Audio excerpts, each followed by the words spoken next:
This is exciting. There's so much new information about Diablo 4 Season 1. What's gonna happen, how it's gonna happen. Oh, it's gonna be good. So what in the world is this right here? This is official. This was posted by Creepy. the official Diablo 4 social media team. And as you can see, it is teasing something related to what appears to be Season 1. Here is the official Twitter post right here. It goes on to say the following: corruption is taking hold. See what new evil threatens Sanctuary during tomorrow's developer live stream at 11 a.m. PT time. And again, yeah. Honestly, this already looks big. This already looks bigger than, honestly, your average Path of Exile League. They go on to showcase this creepy, ominous video, as you can see it right here, saying corruption is spreading. So something is definitely going to be happening, it seems, to Sanctuary here. I am extremely curious. But that's not all. We have other updates as well as a brand new controversy appearing here related to the update. So yes, if you didn't know, check it out right here. It says tomorrow at 11 a.m. PT. Don't miss a bloody reveal from Diablo Immortal, of course, and details. Diablo Immortal. Oh, how can we ever not want to get information about the new 300,000% exclusive deal? If you do not buy this, you pretty much owe us money because this is such a good deal. No one cares about Diablo Immortal. Get that thing out, okay? On the first Diablo 4 season. That's going to be at twitch.tv/Diablo and, of course, youtube.com/@Diablo. Now, I will have you guys covered and doing a complete breakdown of this live stream. Do not worry about it. I hope to nice. plan on streaming it. We'll see how that goes. But check this out right here. This actually stirred up controversy, I kid you not, for reasons. It says this: their deeds will not be forgotten. 1,000 Diablo 4. Ah, we covered this already. Yeah, this is funny, but totally expected. Hardcore players reached level 100 and will have their names carved into history. Pay tribute to these heroes of Sanctuary, and you can see it right here. And they do announce the names, but it seems like there's a bit of a problem related to this. And Osmongold, yeah, it's incorrect. Also notice this and support those that apparently were not included on the statue that should have been included. So check it out right here. He goes on to say this: please look into some of the people whose names were not included, but who followed all the rules. And he points to, of course, two streamers, two guys in this thread with tweets that should have placed them in the top 1,000 that didn't get it. Imagine how many non-CC will get missed and not even realize. So it seems like this is a recurring problem. You can see some of the replies here to this thread. It says, I was literally top 14 global. I literally tweeted it, tagged you guys, and streamed the whole thing. And somehow I'm not on the list. LOL. And we also have this one as well right here. It says, Armory said, that classic Blizzard polish, you know what they say? That's some good Blizzard. That is literally peak Blizzarding, by the way. I was top 740, but I'm not on the list. Made my tweet June 17th with proper hashtags. Would love some clarification.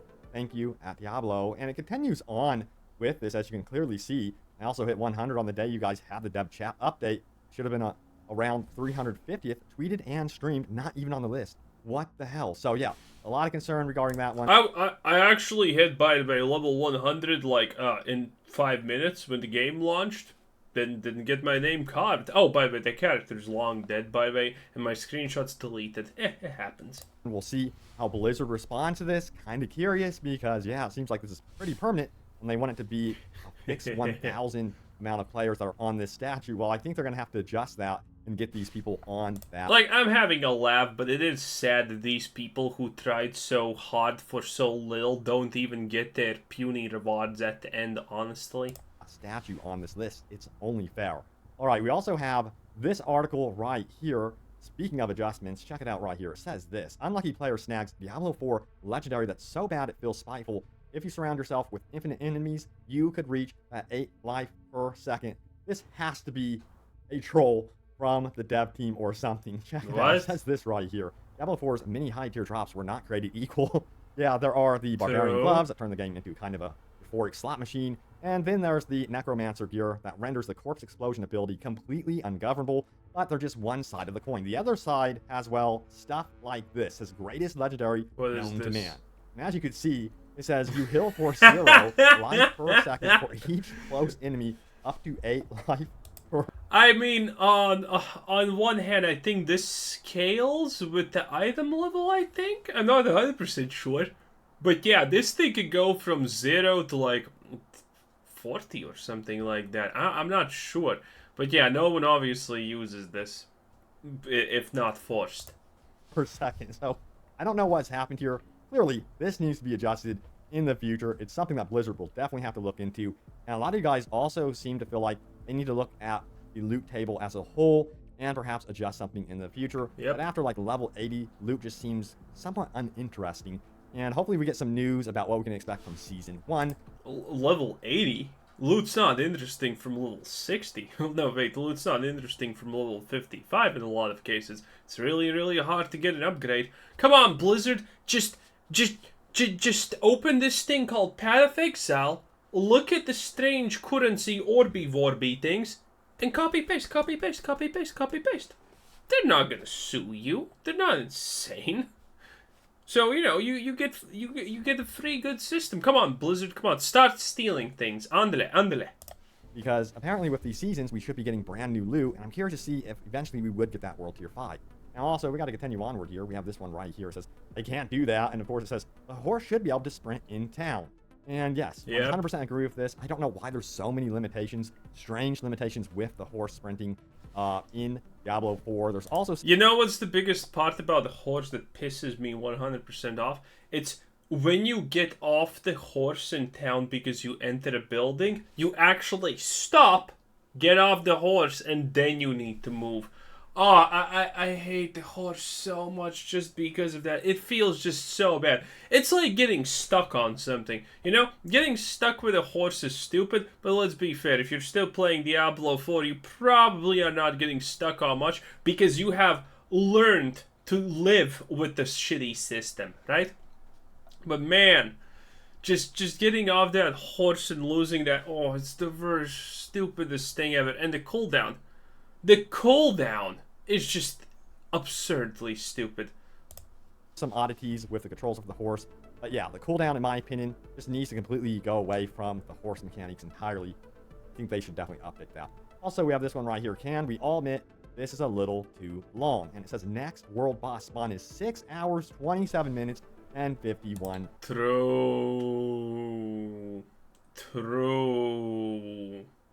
Like, okay, nerf the drops by 20%, okay? Or buff the drops by 50 trillion% and make this like 1 hour, okay? That's how we want it. Seconds.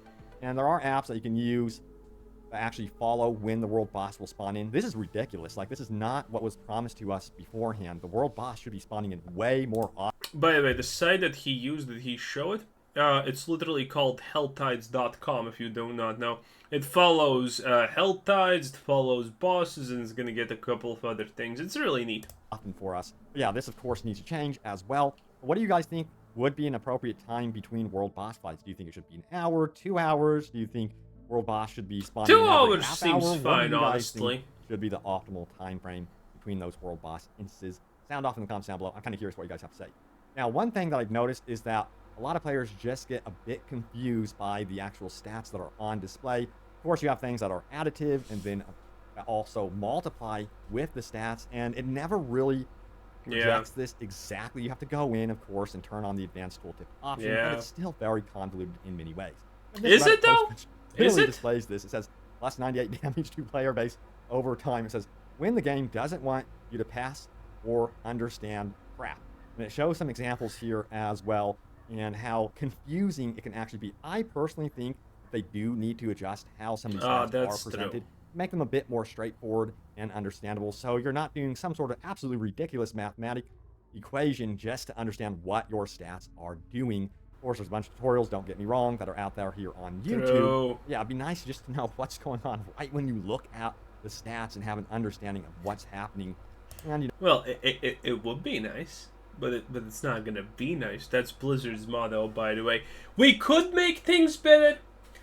But how about, but, you know, if we make things better now, what are we gonna announce for Season 2? You know? We were out of ideas when making this game. Season 1 is gonna be a miracle if it pops off. Season 2? That's where you get the buyable bank tabs. Dude, no, seriously. I'm not gonna do this too long because we all hate the current amount of bag space we have and everything. But everyone was complaining about inventory space in Diablo 2, Diablo 1, Diablo 3, and in Diablo 4, guess what? Blizzard still doesn't receive the message. It's insanity. How do you fail this hard so often, Blizzard? What are you doing? It's like you're trying to fail. Grasp your gear. Alright, so we have Nightmare Sigil should include the monster level. Abandoned Mineworks Nightmare Sigil goes on to show an example here that, yeah, expect monster level 75 plus. I would love this mechanic. Right now, it's kind of a guessing game. There are ways where you can figure it.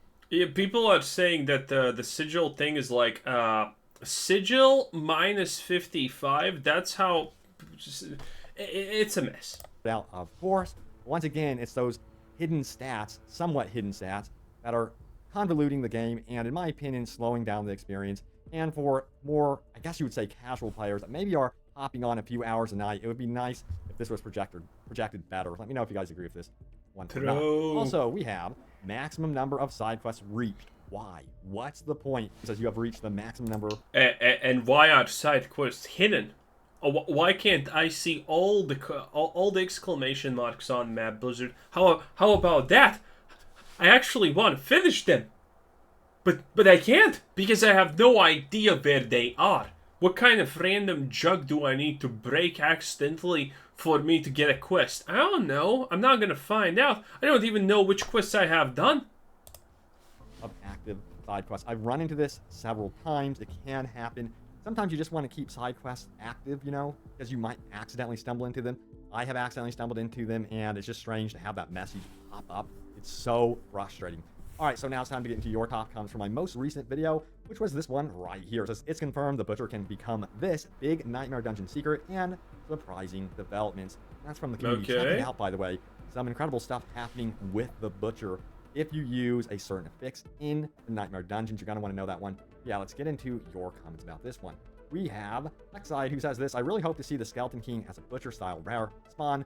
Would be really cool to see more of the old mini bosses. Yes, I want to see more instances of the Butcher. I think it would be so cool to see those type of random encounters, but of course with different characters. That's something that not only I'm interested in, the community as a whole is, but also, guess what? Blizzard as well. So that gets me hyped for the future. Now, we have this one. It says, I stopped at 157 hours played. Loved every minute. How do you know how much hours do you have played, by the way? Where can you see it? Is there a /played? I have not tried it.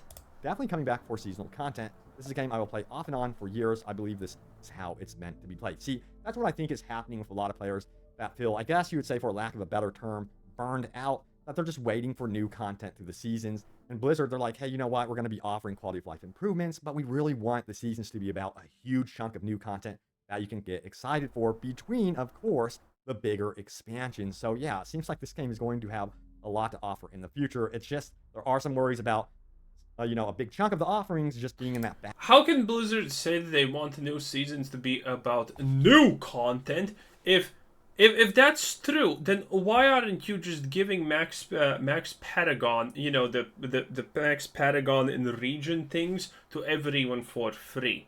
Because that's old content. Why? Why do you not get 100% of everything? In that case, if the new seasons are about new content, why isn't the old content unlocked? Why do we still are forced to 100% need to unlock the map again and find the waypoints and do the things? I'm not talking about dungeons, but a lot of things like making the map visible yet again. It makes no sense. Battle Pass. So yeah, can't wait to see what they have to say about that one tomorrow. Next up, we have this one right here from Strategy First, who goes on to say this: I want to see more boss battles in dungeons, or at the end of them, or world bosses and unique special loot that they drop you have to work for. Like, for example, the uber rare items, but you can guarantee drop from Uber Lilith, but with cool looking bosses or surprise battles. Yeah, the guarantee drops would be important.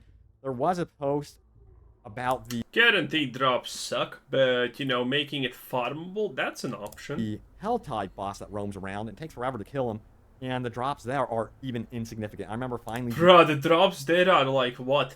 40 shards? Eating him with the group, and I was like, wow, that's it? It was something that I was really looking forward to. The rewards were not there, and it was just very anticlimactic. I don't even so think I ever have gotten a unique from that guy. they definitely need to adjust this with those bigger mini-bosses, I guess you would call it, that are roaming around the world for sure. But there it is. The latest happenings around Diablo 4. Look forward to some Okay, cool is stuff. that it? Tomorrow, with the live stream, again, I have you guys covered. I'll Yep. break it down for you. Well, let's talk a little bit more about this, considering for some reason, well, he didn't. PT time. And again, Okay, yes, look at this. we go on to showcase this Yeah, creepy, this. ominous video. The corruption spreading, like, okay, let's be real. How many of you have not thought that this is gonna be like something, okay, here's a map, here's the direction where the corruption is coming in from, and slowly just, you know, stronger special mobs start appearing in that area, and your goal when it starts to sprout is to, like, I don't know, defend something or go on the offensive. Well, you know, for example, defend something at the start and then go on the offensive. And it's like a whole literal map event, you know? Cities are not safe and things like that. If you want to go to a city, you go to a different city. That would be pretty good. It would get a little bit tedious and it would require some other more basic mechanics, but something like that would be cool. Definitely would be cool. But anyway, I think that's pretty much it for this one. Anyway, this was Sid saying thanks for watching, subscribe if you haven't already, and have a nice day. Bye-bye.